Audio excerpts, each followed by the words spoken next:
So now in this video, we're going to be looking at putting this all together and actually writing a transformed quadratic function. So first, to recall, the vertex of a quadratic function is the highest or lowest point on a parabola. We can use vertex form to write transformations of quadratic functions. And so the vertex form of a quadratic function is this f of x is equal to a times x minus h squared plus k. And so this just kind of goes through a summary of everything we've done in the previous two videos. First, we see that if a is negative, then there is a reflection in the x-axis. Secondly, we see that our vertex is going to be the point h, comma k. So remember, this is really the opposite sign of h in here because of this negative. So for instance, if this were to be x plus 3 squared plus 1, my vertex would actually be negative 3, 1. So you're going to take the opposite sign of whatever you see in here. And then we see that if we take the absolute value of a, and that's bigger than 1, then it's a stretch. If it's between 0 and 1, and it's a shrink, and these refer to vertical stretches and shrinks. H tells us how much the function moves to the left or right. And K tells us how much the function moves up or down. And again, note H is positive in the coordinate but negative in the formula, so it's always the opposite of what you see. So let's go ahead and practice writing a transformed quadratic function. So number 1 says, let the graph of g be a vertical stretch by a factor of 2 and a reflection in the x-axis, followed by a translation 3 units down of the graph of f of x is equal to x squared. Write a rule for g and identify the vertex. So I'm going to show you 2 different methods to do this type of problem. The first method is to really just look at the transformations listed there and use your vertex form to go ahead and actually go straight to writing your function. So first, going through what it says, I see there's a vertical stretch by factor of 2 and a reflection in the x-axis. Both of these things tells us something about A. First, since it's a vertical stretch by factor of 2, I know that A is going to be 2. But since it's also a reflection in the x-axis, I know that 2 is going to be negative.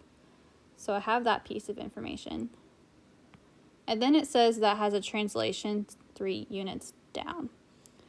So since it's 3 units down, that's going to be our k. And so I know that k is equal to negative 3.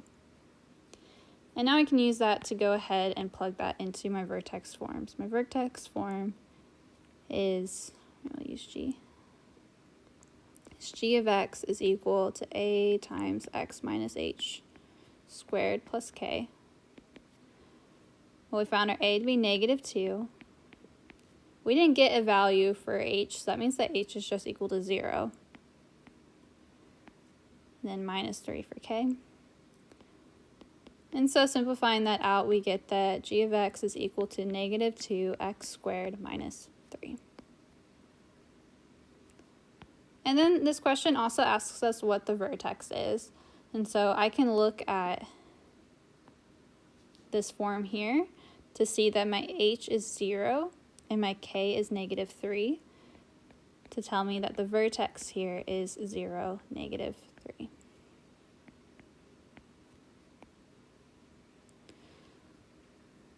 So that's method 1. Method 2 goes more along the lines of what we did in the previous unit. So for method 2, we're going to apply the transformations one at a time in the stated order. So I'll start with h of x.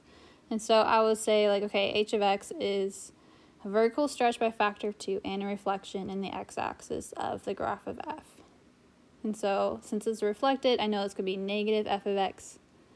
And since it's also being a vertical stretch of 2, I know I'm multiplying negative 2 times f of x. F of x is just x squared, so I have negative 2x squared. And then from there, I would do the translation. So g of x is going to be translated 3 units down from h of x. So I have h of x minus 3. And so I get that g of x is equal to negative 2x squared minus 3. And then you'd find your vertex in that same way. Now this problem is going to look a little bit different. This time we're starting with a function that's different from the parent function. So this one says, let the graph of g be a translation 3 units right and 2 units up, followed by a reflection in the y-axis of the graph of f of x is equal to x squared minus 5x. Write a rule for g.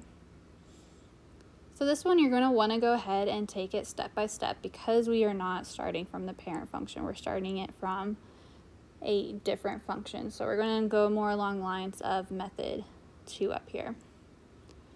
So first I'm going to start with, we want to do let g be a translation 3 units right and 2 units up.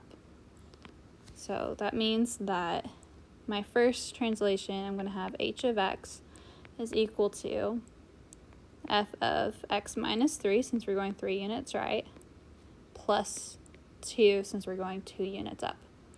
And now I'm going to go ahead and put that into my function f of x. So f of x minus 3, that means that my input is now x minus 3 instead of x. So everywhere I see an x, I'm replacing it with x minus 3. So that means I have x minus 3 squared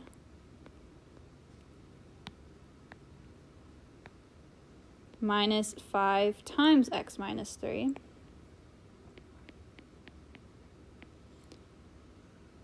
and then I'm adding a 2 at the very end.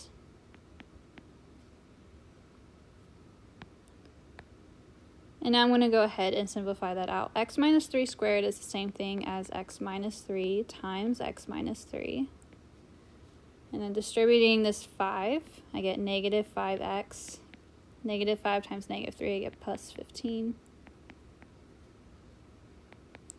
And now with this x minus 3, I'm going to do that double distribution. And so I'm going to do x times x to get x squared, x times negative 3 to get negative 3x, negative 3x times x to get negative 3x, and negative 3 times negative 3 to get positive 9. And then I have minus 5x plus 15 plus 2. And so simplifying that, I have x squared, negative 3x minus 3x minus 5x, I get minus 11x. And then 9 plus 15 is 24, plus 2 is 26. So there's my h of x. Now I need to go ahead and do that last transformation. And it says that's followed by a reflection in the y-axis. So reflection in the y-axis means I'm having my input be negative. And so that means that g of x is going to be h of negative x. So that means everywhere I see an x, I'm replacing it with negative x. And so I get negative x squared minus 11 times negative x plus 26. And so g of x is equal to negative x squared, I get x squared. Negative 11 times negative x, I get plus 11x plus 26.